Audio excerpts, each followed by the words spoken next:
I need to record. I always forget.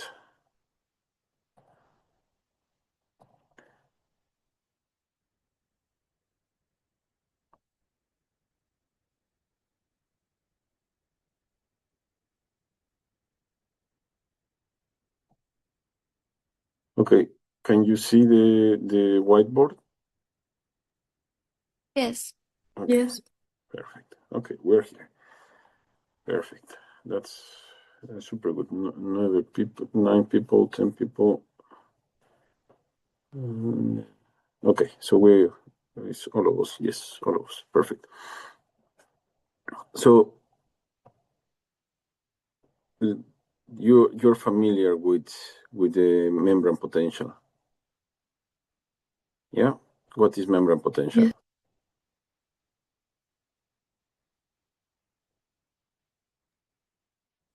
It's like the way that molecules enter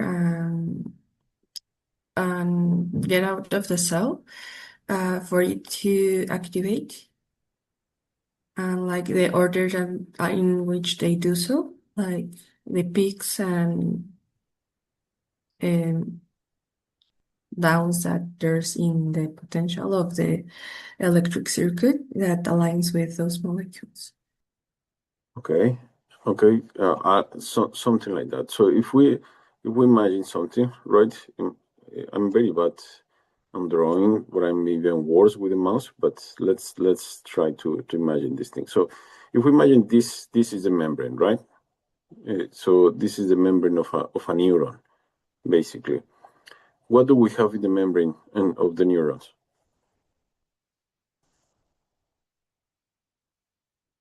What is the components of a membrane of a neuron?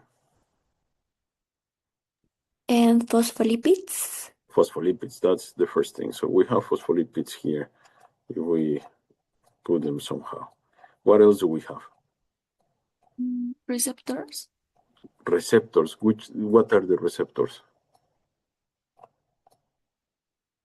For neurotransmitters? Perfect. And those which kind of molecules are, or what kind of they were telling me that it was phospholipids, and then the phospholipids is part of the membrane, and then these receptors, what are they? Are there carbohydrates, proteins, amino acids? Proteins. Proteins. Okay, they're proteins. What else do we have? Ionic channels? Ionic channels. Perfect. Super good. So imagine that here we have these channels. These channels, what are they? The composition of these channels? Proteins.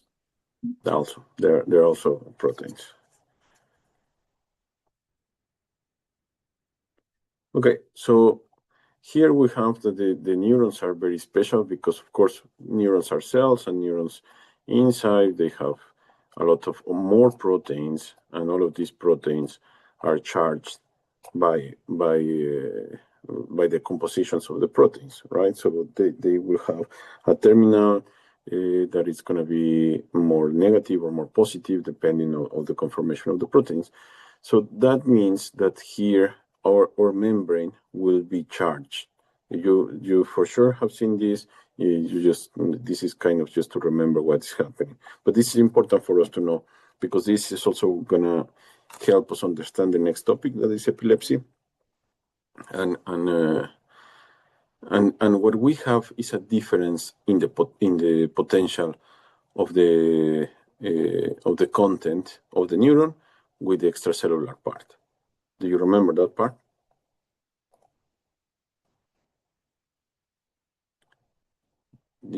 Why do we need these ion channels here? For passive entrance of molecules. Which which molecules? Like sodium and Okay, potassium. perfect. Let's sodium. Let's put the first one here. Oh, Sodium. Sodium. Perfect. What else? Potassium. Potassium. What else? Calcium. Calcium. What else? Fluoride. Chloride. Okay, so we have different ions, right? And these ions, they are gonna are they in the same concentration outside and inside? No. Well, I think no, but I don't remember. Okay. Um, let's. This is like an actician. Who? ¿Quién da más? They are not the same concentration. What do you remember? What is I'm sorry. I also don't think that they have the same concentrations. okay? I think sodium is in a higher concentration outside Okay. of the cell, and potassium is higher inside the cell. Okay. So let's let's focus on these two. It's because they need to keep like an kind of a like equilibrium between these, so they um se me olvidó en inglés. Okay. Pero lo puedo decir en Sí, español. claro, claro.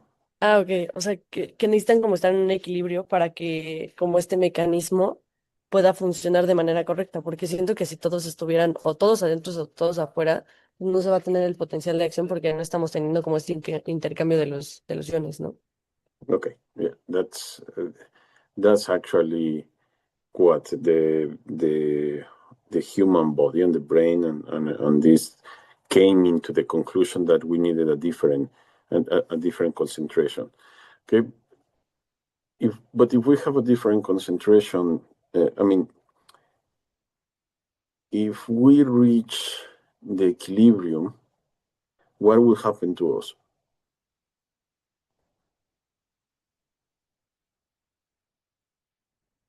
When are we in equilibrium with ourselves, with the nature, with the environment? Like homeostasis or It's not the same. Something is homeostasis and something is equilibrium. So in the thermodynamic world, if we think about the thermodynamics of the physics that in our body, we have two things. That is the homeostasis. That what do you think that is homeostasis? What is the definition of homeostasis? it's like the systems of regulation that the body has to maintain like normal activity or to regulate from outside stimulus or other things like heat or stress or things like that. Exactly. So if we would be, that's a very good example. Who was telling that? Laura? Yes. Okay, Laura. Yeah. So, for example, if we have an equilibrium, if we have an equilibrium with the temperature outside, if we would be at, let's say, imagine that we would be in the summer in Cancun, and we have when we arrive there, then we are in equilibrium with the temperature there, which will be our temperature.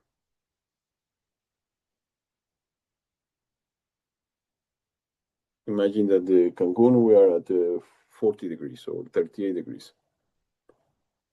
Well, Our, it would be normal, right? Or if we're Germany hours in the sun, it will be a little bit higher.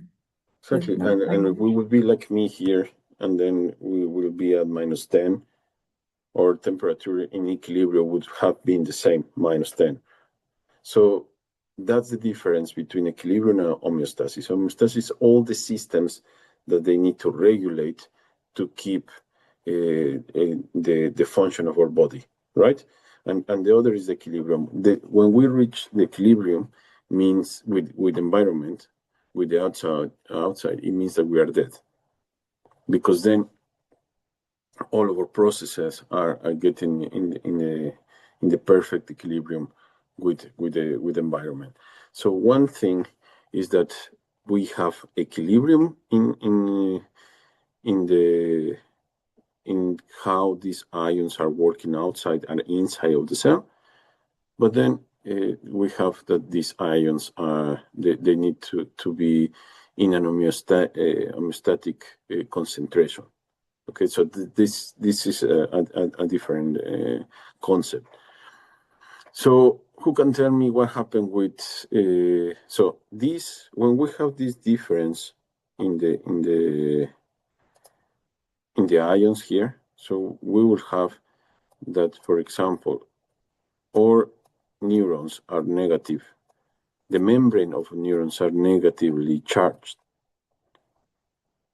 and then the outside is a bit more positive. What is the membrane potential or the voltage of a neuron?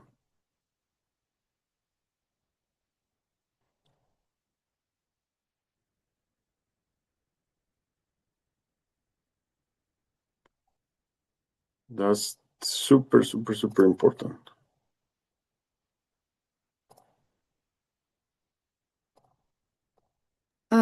When it's resting, it's like -70. Let's call it -70, right? So we have here -70. And when it's depolarized, it's like 35. 35. Okay. Okay. Okay. And this is what we need to understand for us to have a good basis for the things that we're going to see later.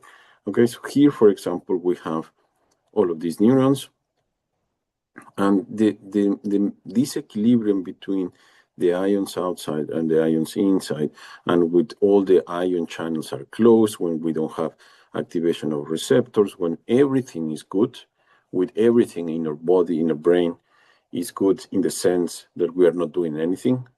Well, imagine that the brain is in a coma state. So here, for example, we have that all our neurons will be at -70. It doesn't happen because we have different neurons that they need to be all the time working to maintain the different processes of our body, or when we're moving, when we're talking, when you're listening, when you're learning, when you, etc. So anyway, if we talk about the resting membrane potential, this is called resting membrane potential.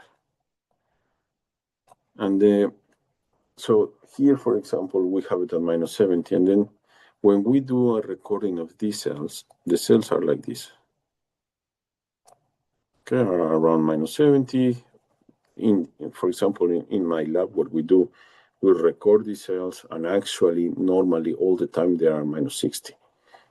But let's think that the books are right, and then we say that, of course, that there also are neurons from mice. But we're on -70. What happened when a bit of sodium enters to the neuron? What happened with the voltage of the membrane of this neuron?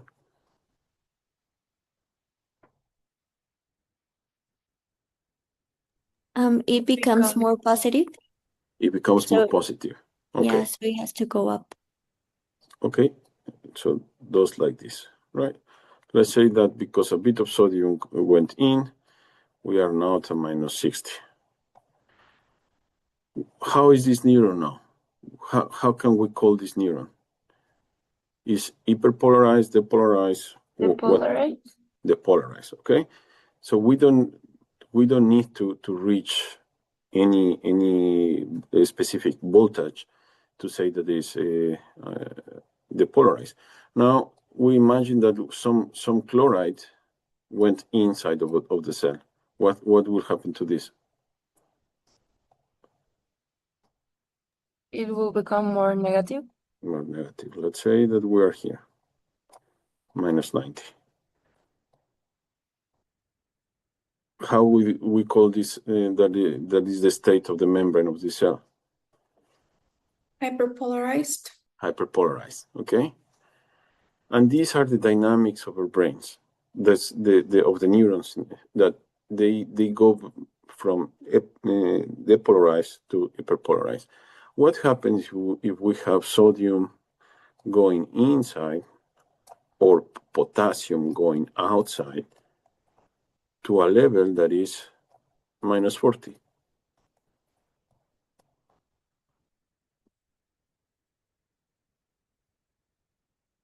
It's also depolarized. It's polarized, but something very important is passing at minus 40. What is that?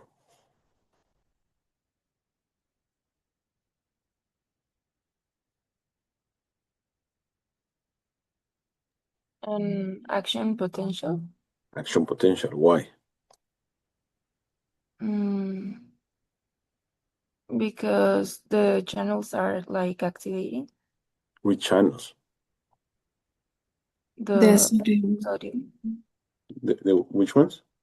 Sodium. Sodium. And like the channels are opening. They are opening. Which channels? The sodium, but they The have potassium. the potassium later for the action potential. Yes, but there is something that is very important of these channels. That is that they have a voltage sensor. Okay. These ions can be because of a neurotransmitter. These ion channels can be open because of a neurotransmitter activated the receptor, then open these chemical channels, and then some of the sodium went inside of the cell. But then when we're at minus 40, all the ion channels that they have a voltage sensor, let's call this like a voltage sensor, and this voltage sensor open them at the same time. So when all of these channels, there are sodium channels open at the same time, how much sodium will enter at the same time? A little bit or a lot? I think a lot, right? Because you're activating both the channels and the sodium potassium bond. In this case, only sodium, right?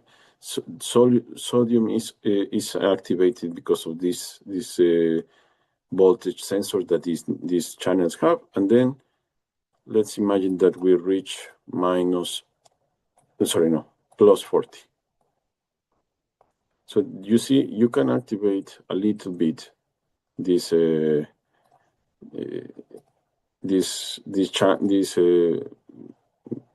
chemical channels, but then when this happens, the speed of the depolarization is very high, and it goes to plus 40. What happens at plus 40?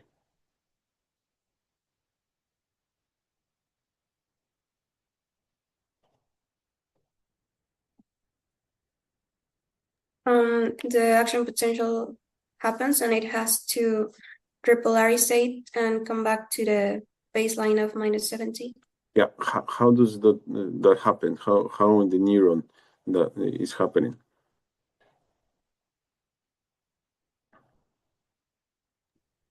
Chloride has to enter, right?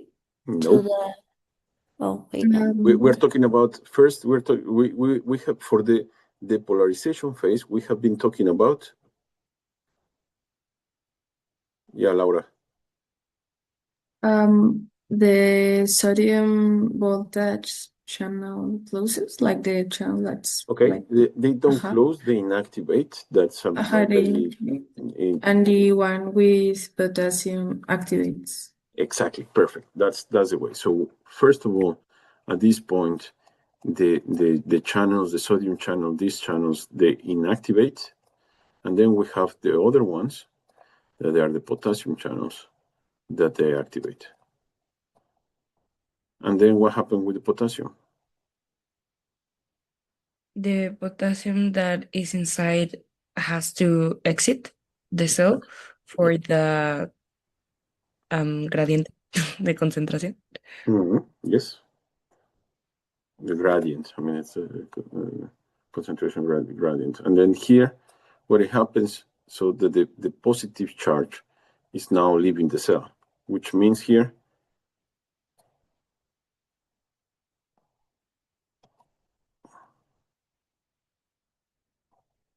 That it turns more negative. it turns more negative, and this is called repolarize. the repolarization. Who talks? Sorry, sometimes I cannot see the who is talking. Laura. Laura, thank you. Okay, so we have this. This is the repolarization state, and this is because, so if we put something here, this is going to be because of sodium, and this is the entrance of the sodium to the cell, and this is the potassium that is leaving the cell. Who else is helping us here during this repolarization?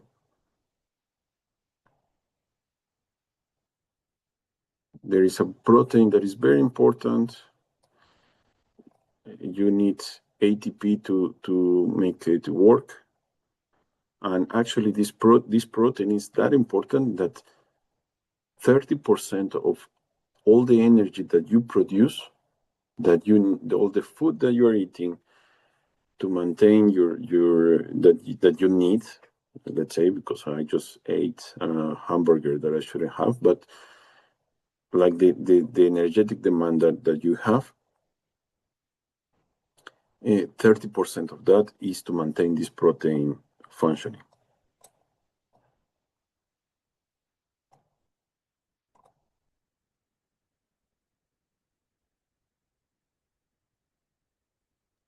Are they the potassium channels or something like this?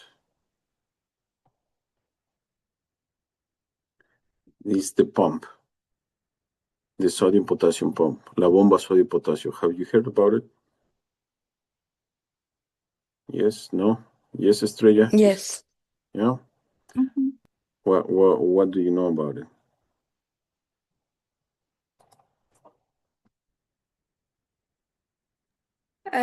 I remember that it lets 2 ions of potassium enter and 3 ions of sodium to go out.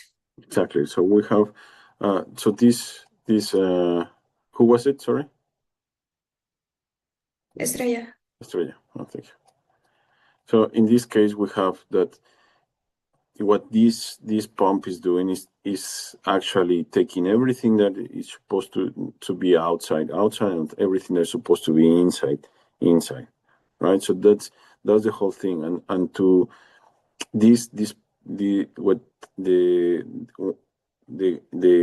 channels are called channels because they just need to open and everything works by the gradient of concentration, right? If we have more concentration outside than inside, just to reach the equilibrium, the sodium will try to enter.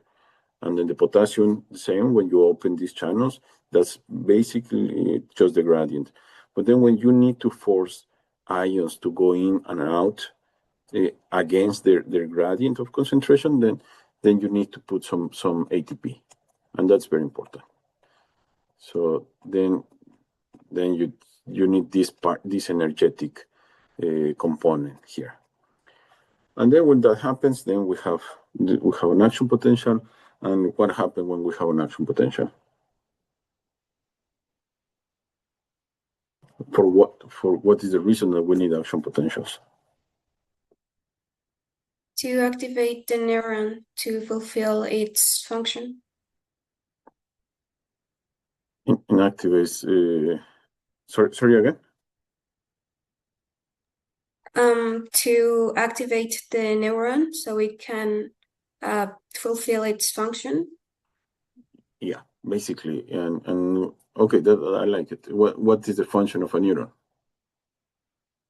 It depends on what type of neuron it is, but I don't know, for example, in the challenge we were saying that some type of neurons in the nucleate arc quatus has this function of releasing neuropeptide Y. So there are a lot of different neurons with different functions. Yeah. So, but basically, if we are like fundamentalist, we're going to say that the neurons, their function that they have is to actually make action potentials, produce electricity in a way, and to release neurotransmitter. Right, as you were saying, if the neuron is not functioning, it's because it's not releasing the neurotransmitter, right? So that's the whole function. The neurons, their function for what we needed is that they communicate and that they produce these action potentials. And everything that happens in our brain that it's affecting the function of the neurons is when we have actually the pathophysiology actually, or the mechanisms of the pathologic processes in the brain. And so you are thinking now, maybe, what the heck this guy is talking about, why we are doing this again. And for me, it's very important that you remember this part. And if you need to double check this, maybe watch another video or that I explained it further.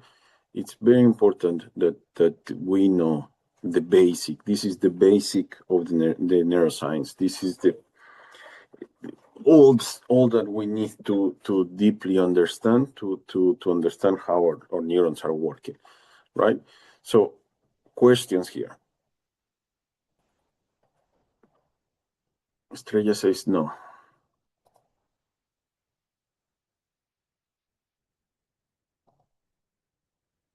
No? Okay. So, no questions. There.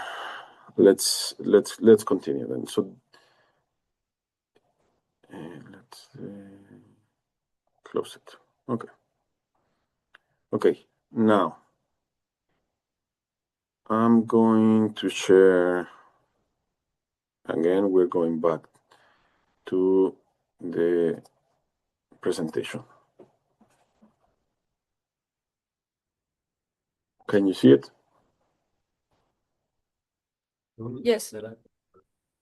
So now if we go back here and then we say that then we have a spreading depression, a wave cortical neuronal discharge followed by neuronal silence. So we have a wave of depolarization of neurons followed by a hyperpolarization of these neurons, right?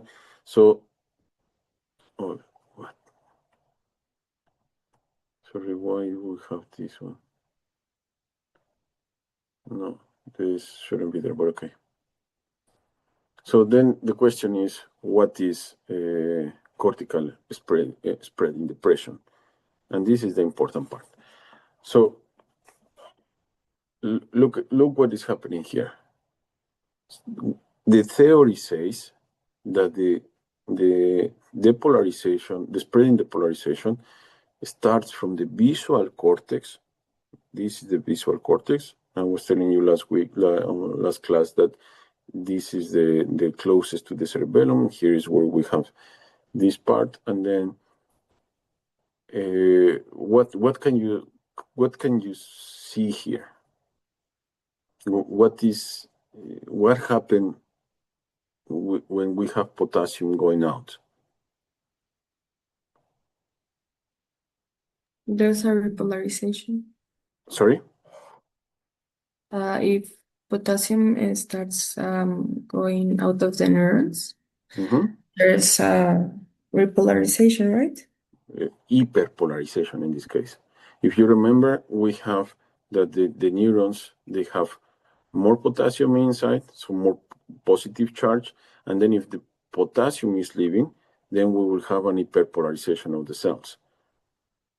At the same time, we have arachidonic acid release. Do you remember last class what we say about this arachidonic acid?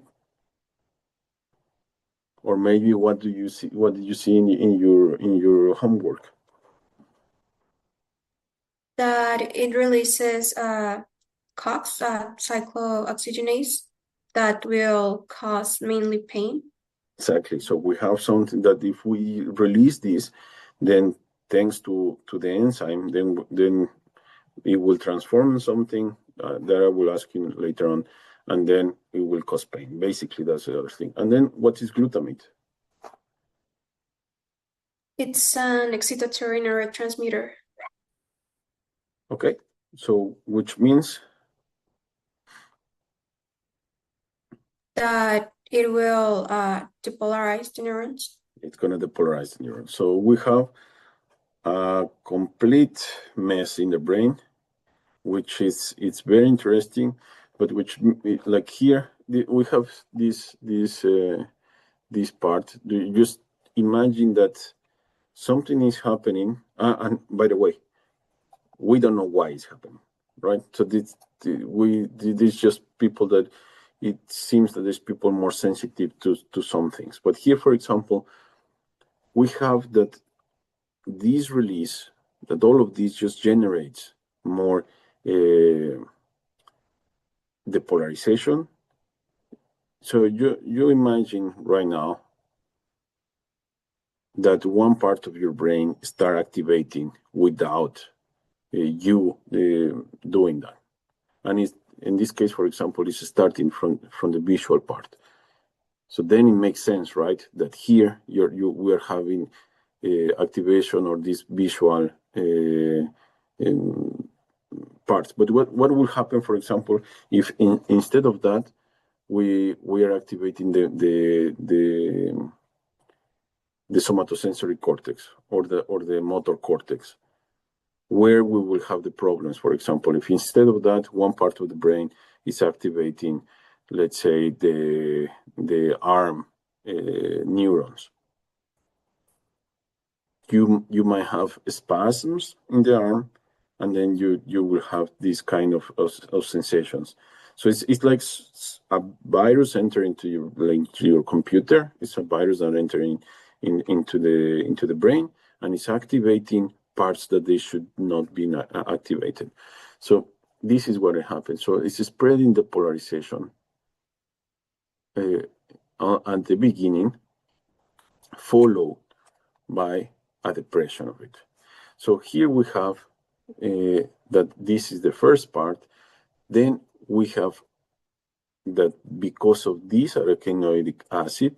So if you remember, we saw also last week that the brain actually doesn't have receptors for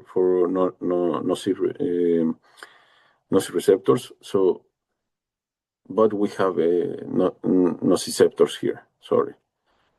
So then this will activate the meninges, and it's gonna come here, and it's gonna activate the trigeminal ganglia.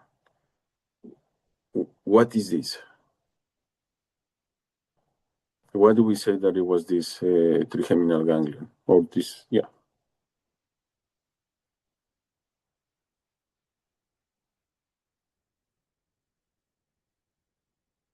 For what is the function of these nerves? The trigeminal nerves. It's a cranial nerve that innervates the face.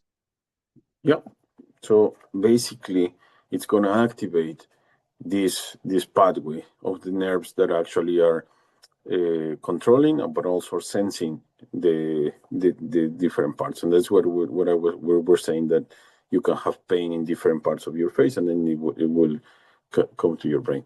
Then we have that this will activate the thalamus, and then it will generate the pain that we're feeling. Okay, so this is, for example, what we have in the pathophysiology. And if we explain it we write what we are checking. So the spreading depolarization slowly propagates. So this is important. Spreading depolarization. So we are activating neurons from one part of the brain to the front part, so from the back to the front. It propagates very slowly, 2 to 5 millimeters per minute, and in the gray matter, and then it's also accompanied by localized increase in the blood flow, lasting up to 4 minutes. So first we have a lot of a wave on activation. This wave of activation actually also increase the tension of the blood that is associated with the potassium efflux, uncontrolled release of neurotransmitters and neuromodulators, tissue acidosis, and cytokine release. This process leads to activation of meningeal nociceptors, which activates the trigeminothalamic pathways that ultimately project to the somatosensory cortex, leading to the perception of pain. So this is basically the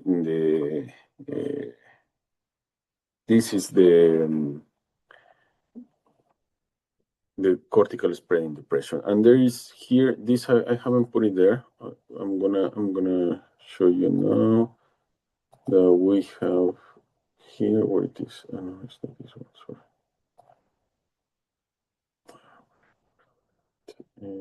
Yes, here. So we have this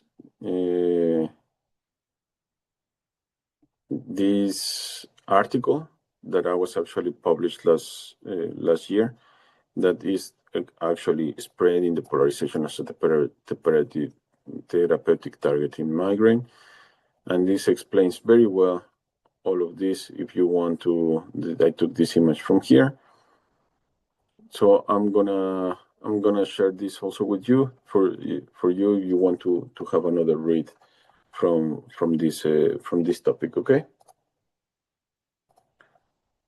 So, okay.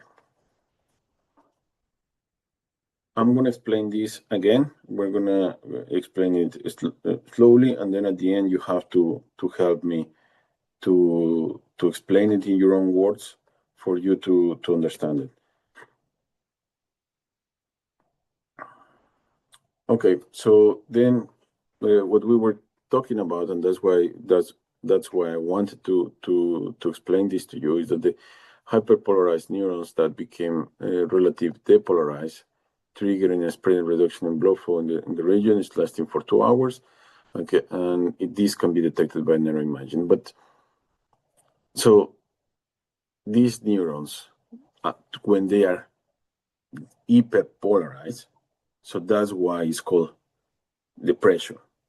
Okay, because this is because it's more difficult to activate these neurons, since the membrane potential is more negative than it should be.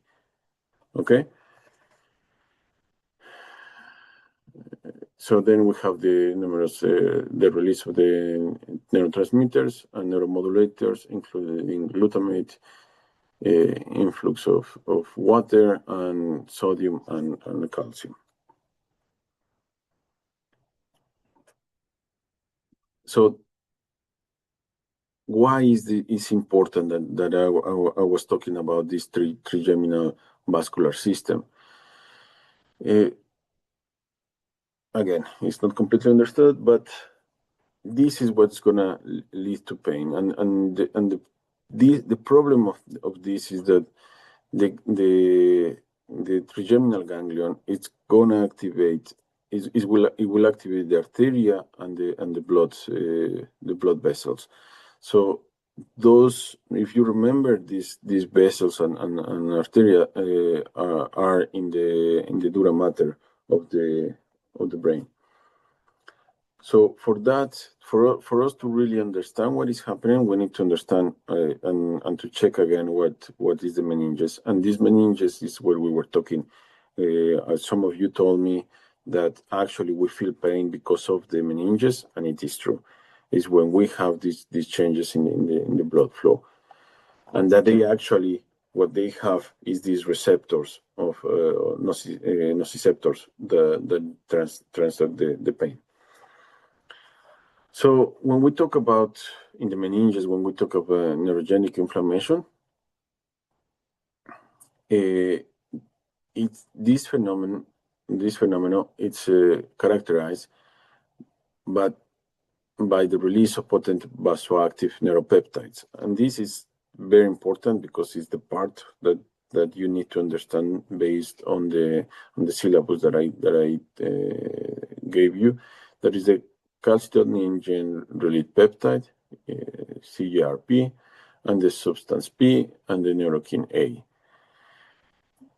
From activated peripheral nociceptive sensory nerves terminals.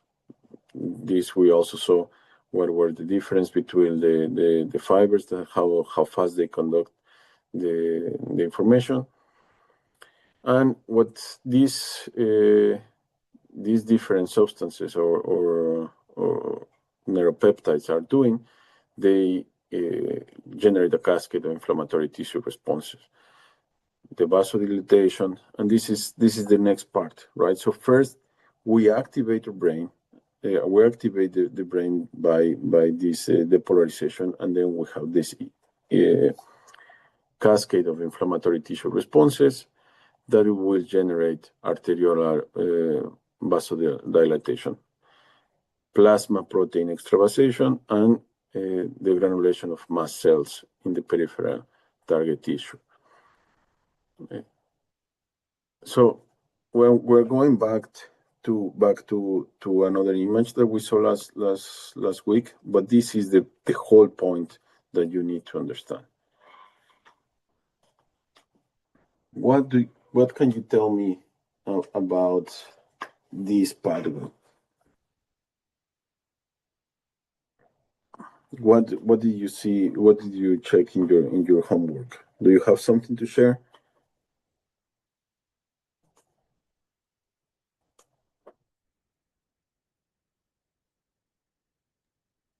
That when there's a tissue injury, the membrane of phospholipids will release arachidonic acid, which is converted into prostaglandins mainly, and also 5-LOX. Okay. So these prostaglandins, if we have pain, it's because of the prostaglandins. Okay, that is something that you have to have very, very, very, very clear. And this is what we have. So this is, for example, of course, we're talking about tissue injury, but it's not. In this case, it's not like this. We are having just because the release of these parts, prostaglandins, ATP. In this case, for example, 5-HT is a serotonin that will activate the receptors. Then we have also histamine, and this is very important, and you understand, and because all of this will make sense for later. So this is activating the nociceptors, and these nociceptors will generate the release of CGRP and substance P that actually will affect and vasodilate the blood vessels. Okay, this substance P, it will actually release more histamine, and it will retroaliment. It's gonna do a retroalimentation of this. Of this system to maintain giving or having the sensation of pain. Okay. Questions?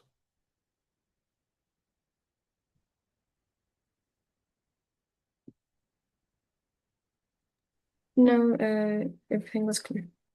Okay, so who's gonna then explain this? I can try to explain it. Okay. So like, oh, I have to explain what you just explained, right? Again, with my words. With your words, and yeah, so here you have this that, I mean, this is another image of what is the CSD, the cortical spreading depression.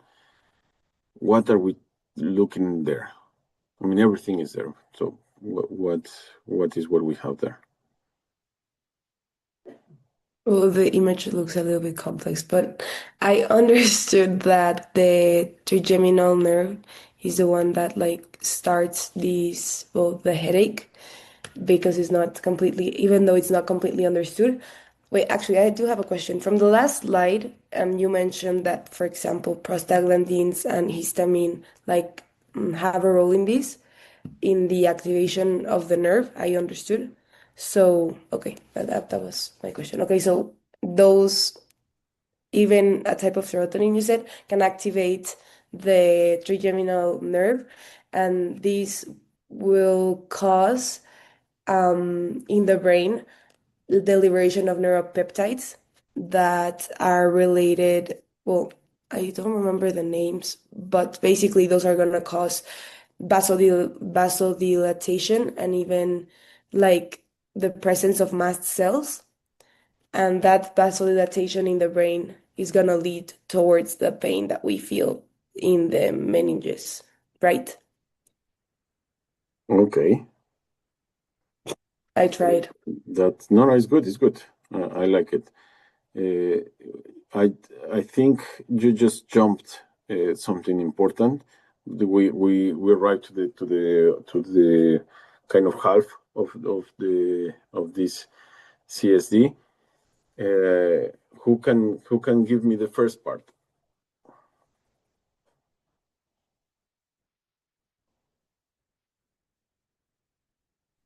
By the first part, do you mean that how the pain is transmitted?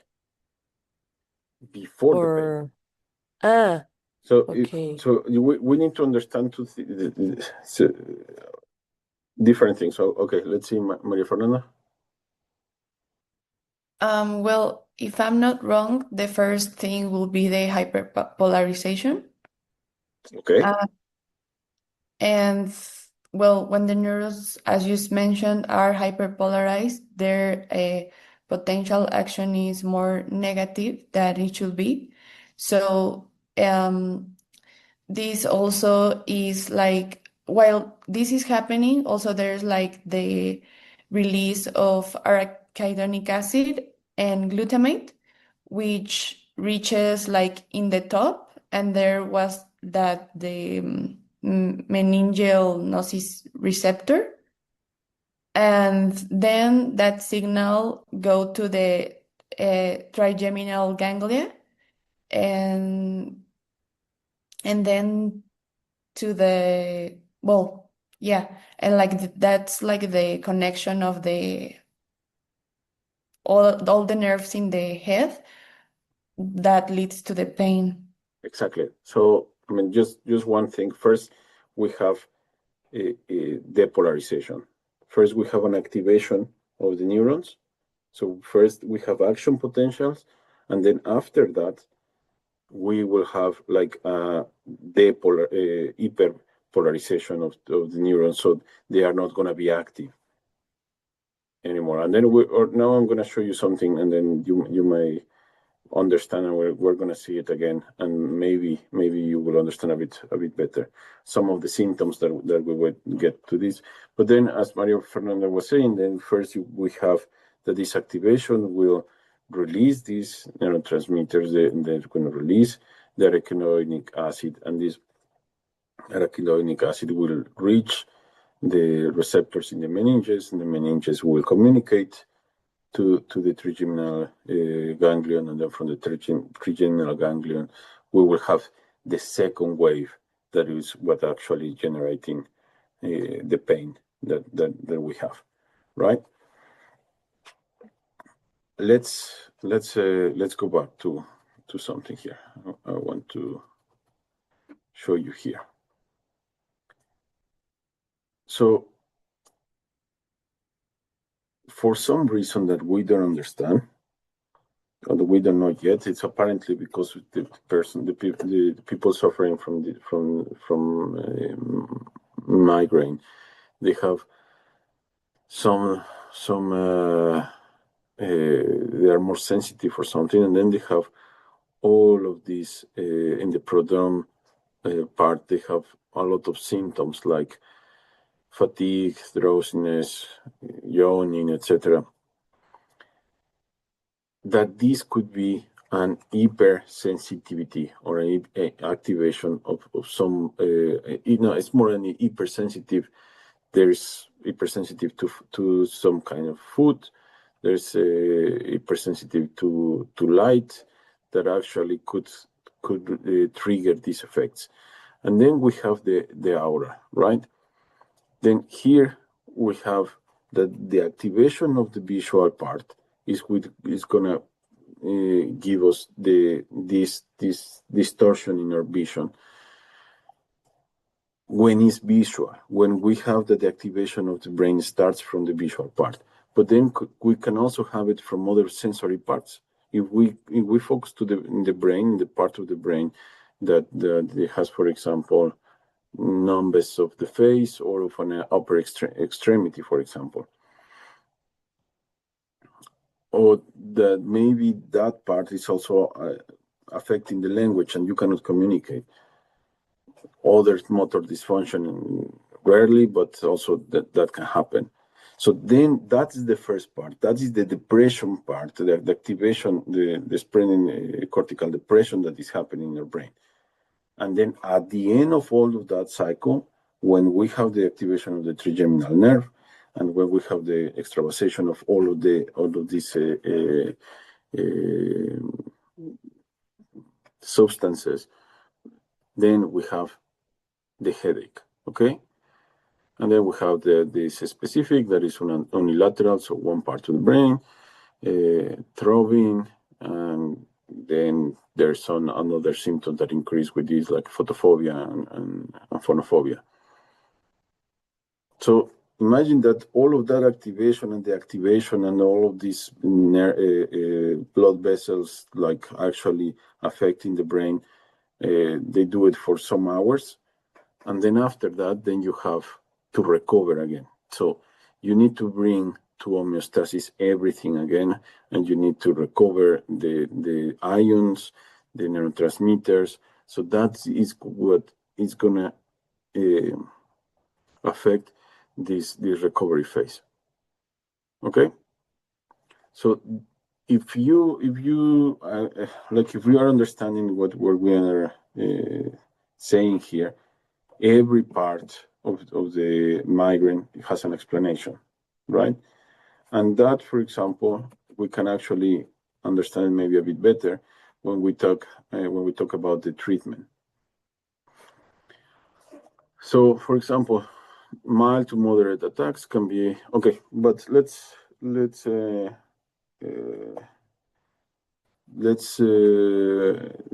you can tell me like the homework was to explain how the anti-inflammatory drugs are acting, right?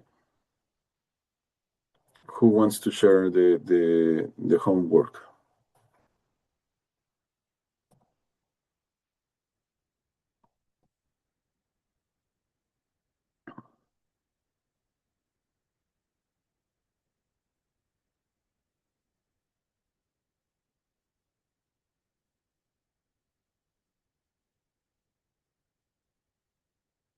But I select someone that hasn't talked much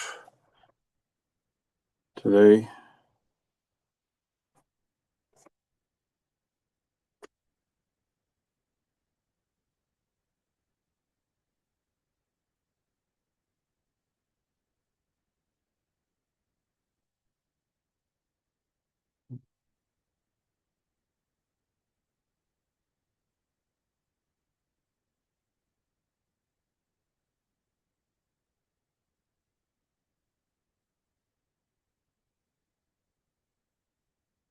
Um,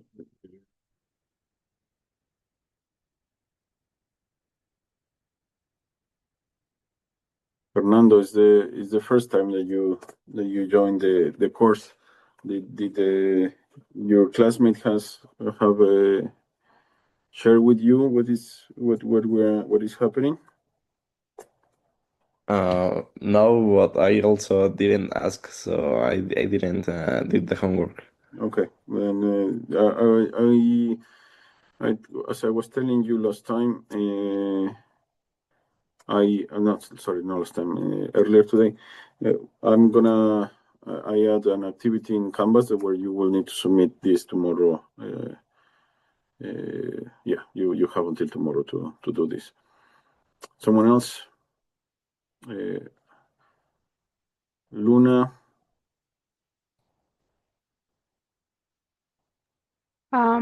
But do we have like to do a document or it was just too Yeah, messy? for tomorrow, yes, but for now you can just explain me. Do I explain how they work or how they help the headaches? Whatever you have. Okay.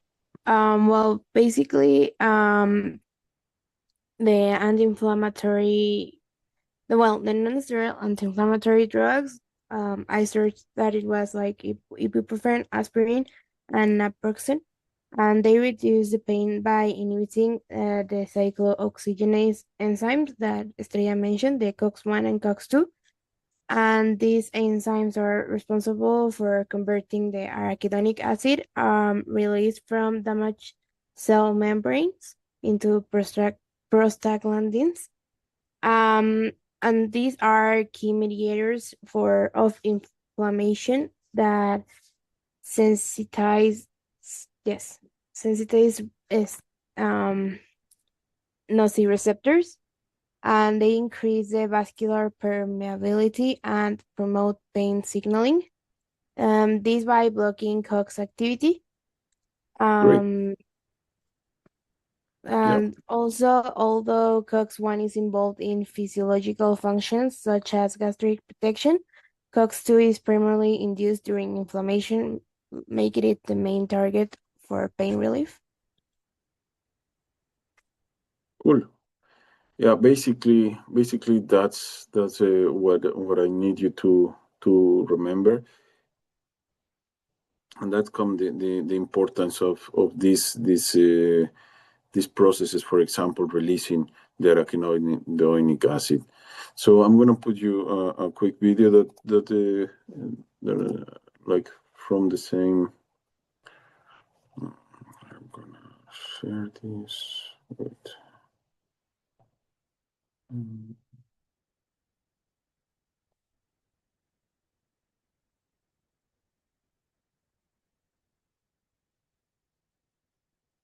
Okay. Now, please let me know if you listen can listen to it.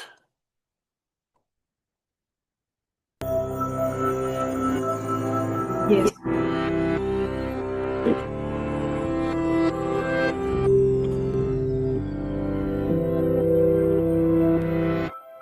Say you're at the beach and you get sand in your eyes. How do you know the sand is there?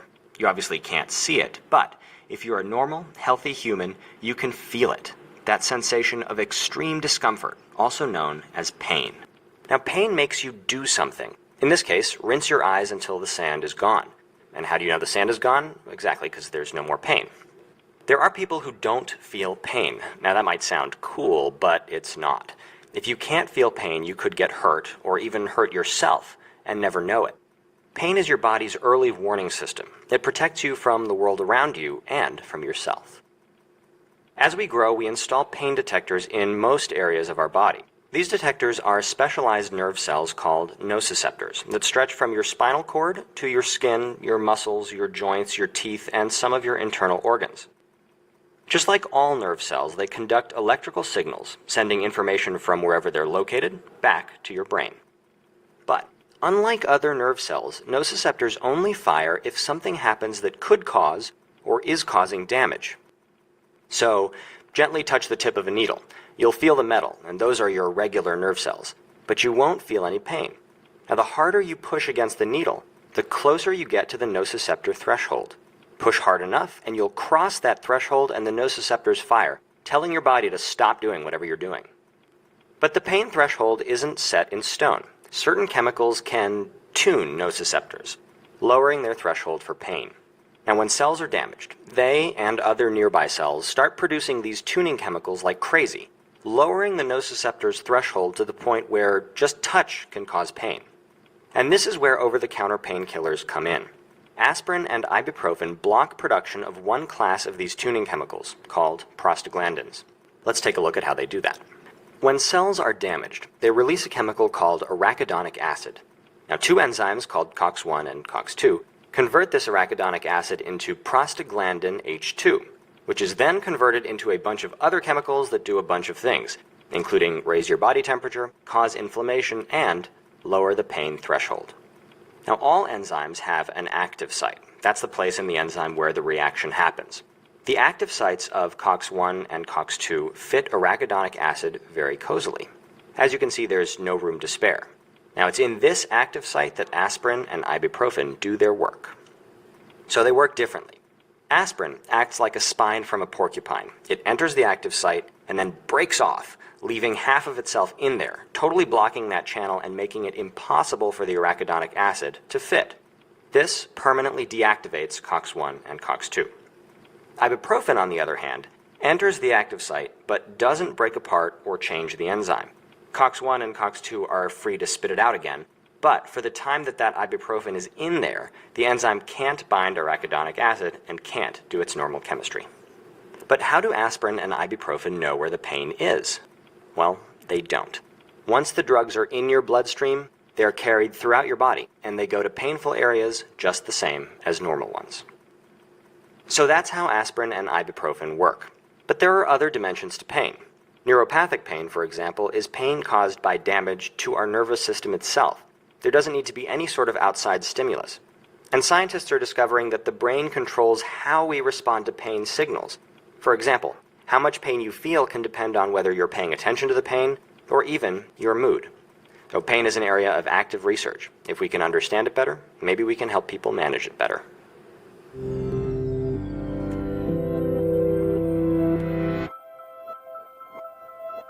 Okay. So basically, that's what sorry. Yeah. This is basically what we needed to check today. That is how these antagonists of these enzymes are actually working, and that's how it works. And it's important for you to know that, because now, for example, we go back to the presentation, and then here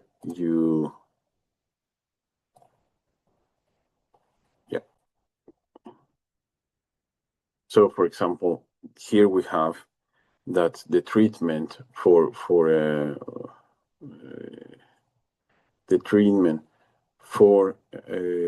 migraines, when you have mild to moderate attacks, can be with simple anti-inflammatory drugs in adequate doses. For example, this aspirin or ibuprofen, or a combination of these. And then if you want to target other kind of symptoms of this, for example, the antiemetic drugs for the nausea. But then when we move to moderate to severe attacks, we need the use of tryptophans, okay? And these tryptophans act as agents by selectively binding to the serotonin receptors and also to the vascular receptors that leads to vasoconstriction of the cranial arteries. So if you, like now you understand, for example, this part, right? So we need to treat the migraines, to treat headache. We need to play with basically these effects on the arteries. We need to play with these effects on the, for example, okay, let's if you understood how the migraines are working, what else would you target during a migraine?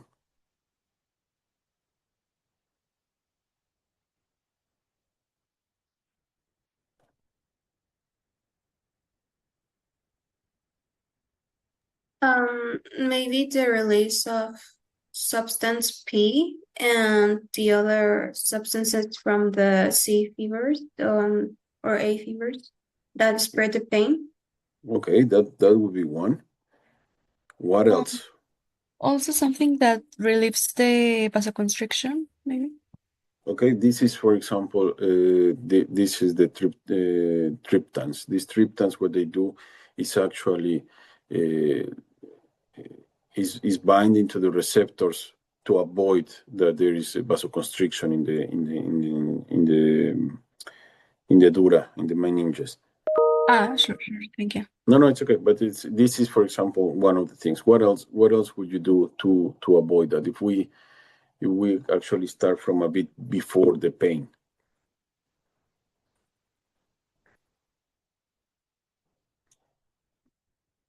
So actually, if you think about it, we have time to actually kind of prevent a big part of the migraine, right? Why? Well, you mentioned that before the migraine, what happens is the depression, or the depression of the neurons. I understood. Yeah. And so maybe if we treated that like, so the depolarization, like mass depolarization, does not happen, but I don't know how you could do that. Yeah, but that, for example, that would be one, right? So if you remember, we can play with the ions. We could actually try to avoid that there is this massive first depolarization, and then, or well, maybe not that, not because you have the aura time, this some hours, and then after this aura time point, then you go back, and then you can actually target there that it doesn't continue. We have some hours to have that. So this is something that we need to understand, that there is other ways to target, that is not only by these anti-inflammatory drugs, and that basically yeah, basically that's it. And I think, just because I want you to that we actually understand very well this part. Let's have a homework for next week. I'm gonna put this for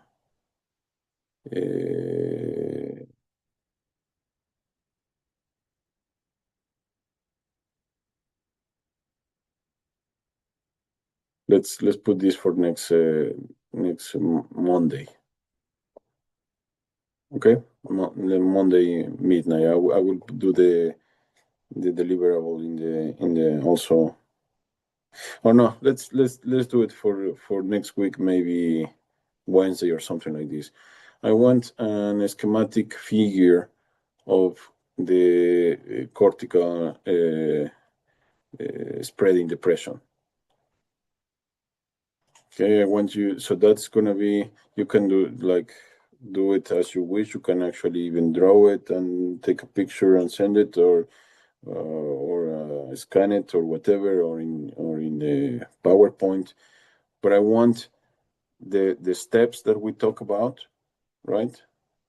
And that you do it by hand, like the first part, the second part, third part, fourth part, and fifth part, and what is the mechanism in each one of them. Okay, that's gonna be like a reinforcement for the next lesson.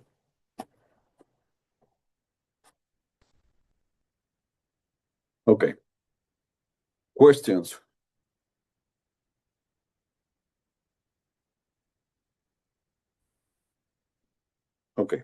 if there is no questions, then we're gonna finish this week one. Sorry, doctor.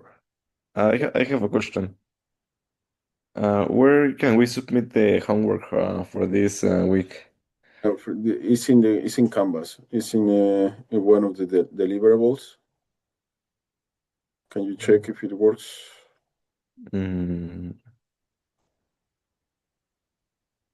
I checked the.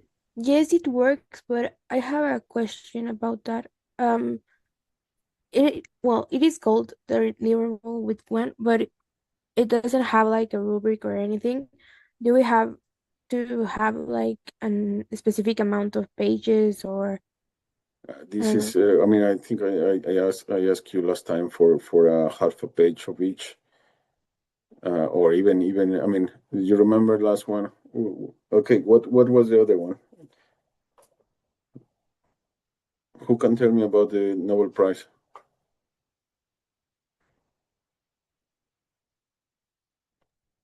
From 2021, it was David Julius, an Armin.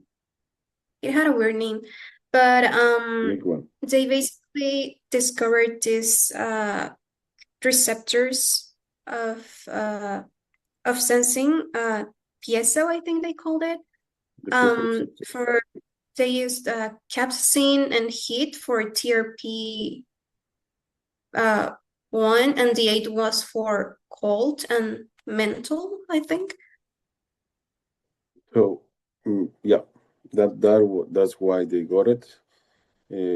Which means what are these receptors actually transducting?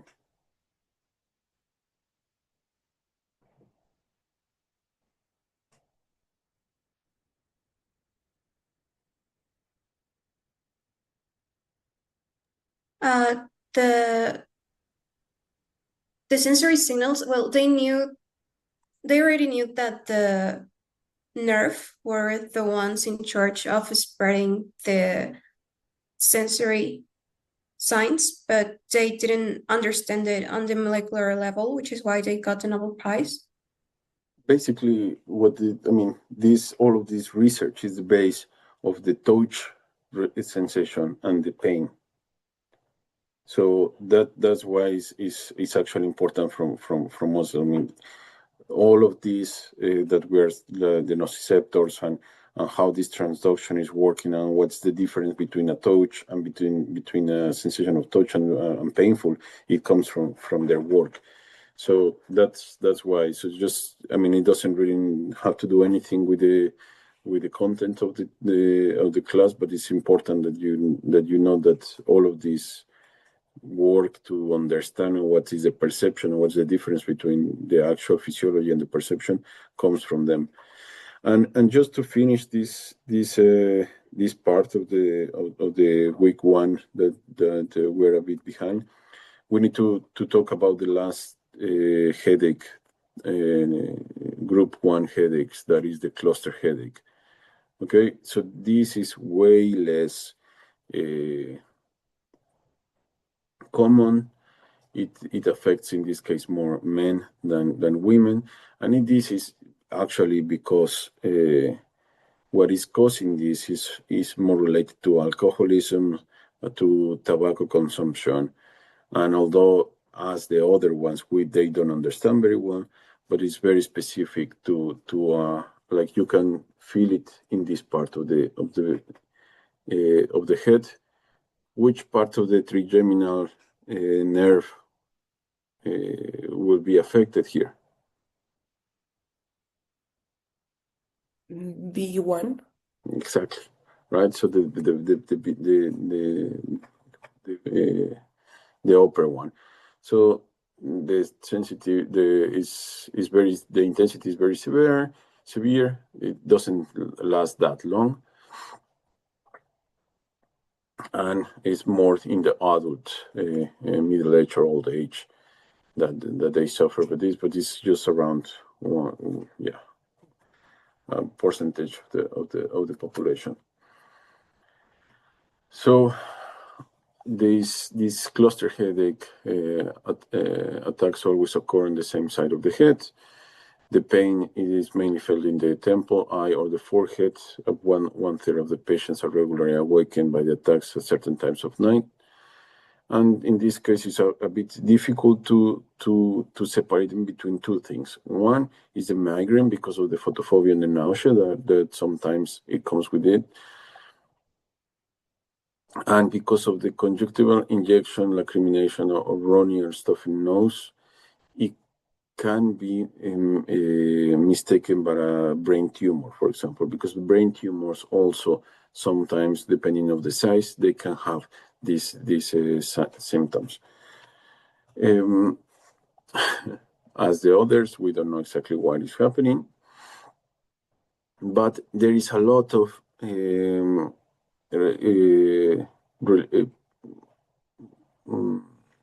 research is showing that there is a release of histamine. What is histamine? An It's information signal? someone. Sorry. It was Pamela? No. No, I said that it was like a signal for inflammation. A signal for information. What kind of information? Which kind? Mm-hmm. Like the one that calls cytokines to the like the site, which is the like the damaged site, and it builds a perimeter for the damaged cells. Okay. Yep, kind of like this. How can we increase the production of histamines? A part of that Would it be with the mast cells one? mast cells. So this is actually what. Then we go back to the beginning, right? So what we were checking with these prostaglandins and arachidonic acid and everything. So histamine is released, for example, when and it's released when we have an allergic reaction, for example. So these histamines is also something very common when you have a cold, and then you have the running nose, and everything comes because of the histamines. So this is, for example, why the running nose and the lacrimal release, during the cluster headache, it's happening because of the release of histamine and serotonin. That is near to the trigeminal nerve, of course, in the ophthalmic part. So this again, if you think about it, everything has to go through the trigeminal nerve when we're talking about headaches, when we're talking about migraine, or we're talking about cluster headache, of tension type headache that we have seen these days. And then, according to this model of cluster headache, we have the first division of the trigeminal nerve, the DB1 that Pamela was saying, triggers because of the weather, alcohol consumption, histamine release, and strong odors, which in this case also is unilateral headache. So we have unilateral headache when we're talking about cluster headache, when we're talking about migraine, and when we talk about the whole head, is the tension type headache. Okay, and then we have one before that. It was this. I don't know why it went to the middle. So the treatment for the cluster headache, it's difficult when it's talk about acute attack.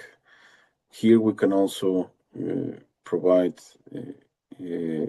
triptans, or just with apparently poor oxygen to breathe. It helps to relieve the pain. And then in this case, for example, we're going to talk about verapamil, which it's gonna. I think the verapamil it also has to. No, here the brief course of cortisone to also help with this. And then we have the chronic form of this cluster headache is with lithium. Lithium has been used for many years for the it's called the polar dual. How was the name? El bipolar. Yeah, bipolar El desorden, disorder. bipolaridad, ¿no? Yeah, disorder the bipolaridad. So this apparently somehow it works, but again, if we really think about it, we can actually treat this because we can check the acute effects of the pain due to the trigeminal nerve activation, or in the case of the cortical spreading depression. But we don't know what is actually causing this headache, so we can actually not treat the mechanism behind of them. So the only way that we have right now is to deal with the symptoms, not with the pathology by itself.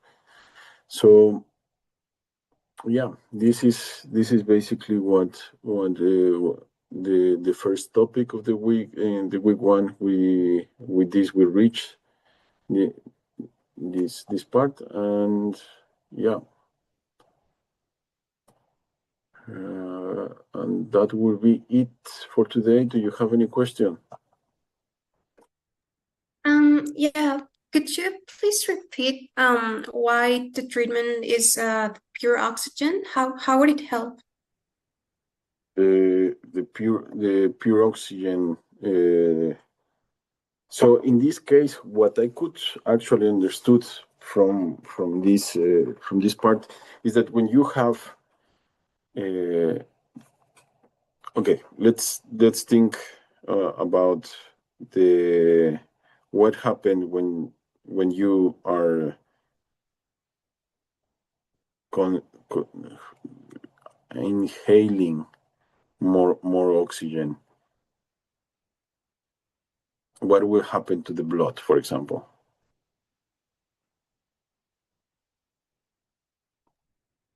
The blood will be more oxygenated. Yes, but for example, we have so the oxygen that we can inhale, it will help us to have a more acidic or more basic system. And apparently, in this case, we're talking of, like, for example, if you remember, I can show you here where it is. We have them. I don't know. Well, it doesn't matter.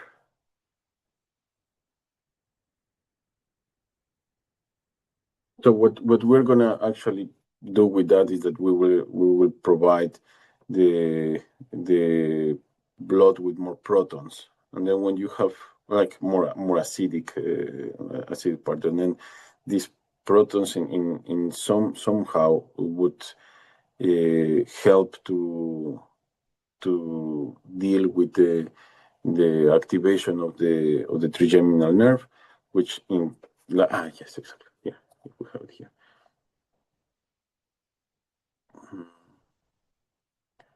Which actually it's a bit interesting, but okay, I'm gonna share with you. Okay.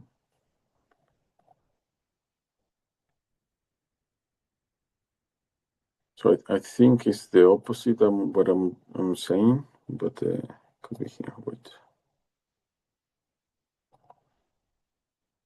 So if we go back here, so basically, and then maybe I'm making a mistake here. I don't actually remember very well.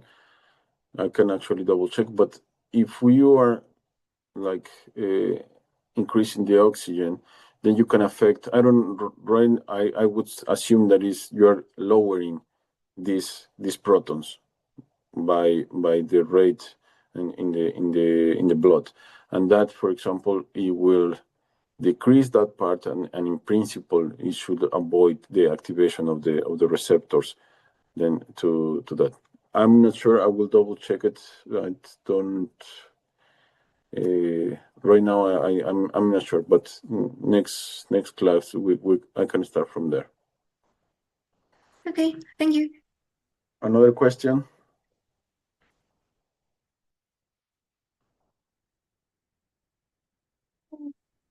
Okay, so if there is no more questions, then let's we say that we would decide today when we have the class that we lost, right? So Tuesday 14. So I think we can actually do it here.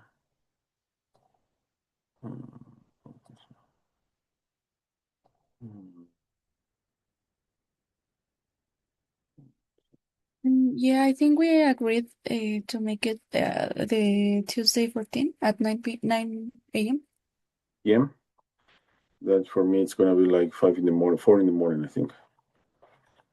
Tuesday. So then Tuesday 14. Yes, everyone agree? Okay, then Tuesday 14. I will. Then we talk on Monday, and then I think we can use the same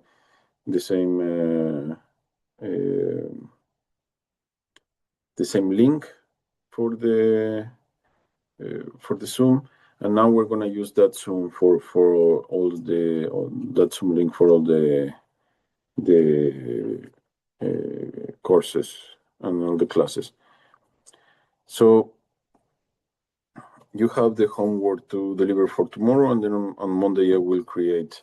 Today I'm gonna create another deliverable for the homework that I left you, that it was to do a schematic representation of the cortical spreading depression. I will put some rubric there, so just in case there is something that I didn't explain very well. But then, if not, you just drop me a message or a text or whatever, and then I can help you with that. Any other question? Thank you for today, guys. Have a nice day, and see you on Monday. Thank Bye. you. Super, thank you. Bye. Bye. Thank Bye. you. Have a great weekend. You too. Okay. Wait, actually, I do just. Sorry, I joined later than Yeah. the Ya row. estoy leyendo tu mensaje. Te pongo en la asistencia. Un segundo. Muchísimas gracias. No. Espera un segundo. Okay. Es Guzmán.